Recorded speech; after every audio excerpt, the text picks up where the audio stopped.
And also, Madam President, while I'm here, I want to talk a little bit about the letter that I signed with Senator Cotton and 45 others a few days ago. I thought the interesting thing about that letter, and the letter essentially addressed to the foreign minister of Iran, but released to every newspaper in America. In many ways, it's an idea that is important that the American people understand. I'm sure the Iranian foreign minister, by the way, already understood it.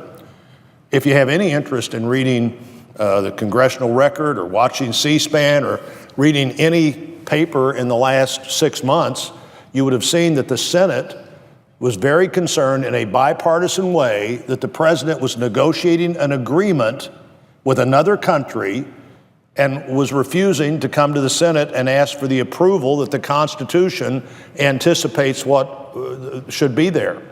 I was surprised by the Iranian foreign minister's response, which is, well, really, when you're dealing with, in this kind of situation, it's international law that prevails. The laws of any individual country don't matter. Well, Madam President, we all take an oath when we're sworn into the Senate that the law and the Constitution of the United States does matter. And it's our job to uphold and defend the law and the Constitution of the United States. I didn't take any, there was nothing that I saw that suggested that the Iranian foreign minister or anybody else should interpret that for me. The Constitution's pretty clear, by the way, that there is an advise and consent responsibility. Now, frankly, advise means talk to the Senate while you're negotiating. I read somewhere the other day, it's so presumptuous for the Senate to want to give advice to the president before he's negotiated an agreement. Well, the Constitution says that we are in a position to do that. The traditions of the country say that the president who doesn't keep at least the right people in the Senate informed, the chairman of the Foreign Relations Committee, the minority senior person of that committee, the chairman of the Defense Committee, the Armed Services Committee.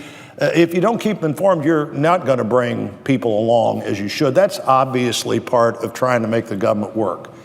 You know, no matter what the president thinks, the Senate is not just an inconvenience. The Congress is not just an inconvenience. There is a reason for these things. And so, actually, another interesting response, the Secretary of State said, well, obviously this agreement's not binding on anybody but the person who signs it. Now, that's what I've been saying for about a year, but it was interesting that it took this letter for the Secretary of State to say that this really doesn't bind anybody but the president who signs it. It's an agreement. It's not a treaty. Kept saying not a treaty. What does that mean? It means it's not a treaty. That means the government of the United States hasn't agreed to it. Only the president of the United States has agreed to it. And president after president after president have brought agreements about nuclear weapons to the Senate. The START treaty, those treaties all approved by the Senate. Would have been unthinkable just a few years ago that you'd even think about committing our country to something that involves nuclear weapons potential and not involve the United States Senate. So, Madam President, I think getting these issues on the table is a good thing. And frankly, I think a nuclear weapons capable Iran is the most destabilizing thing that could happen in the world today.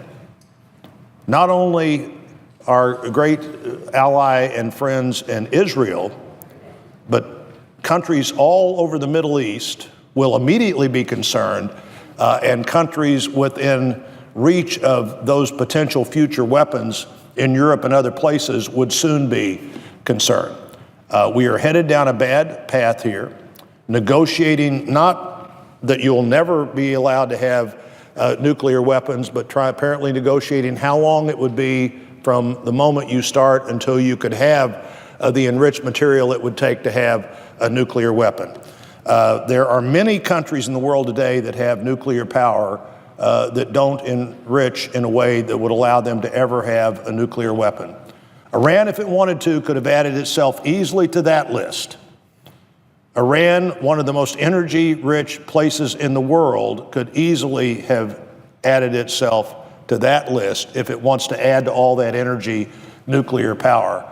I think it's obvious that the shadow Iran would like to cast over the next decades and over the region that they are already dominating a handful of capitals in, the shadow of nuclear weapons capability is one that the United States should be very concerned about.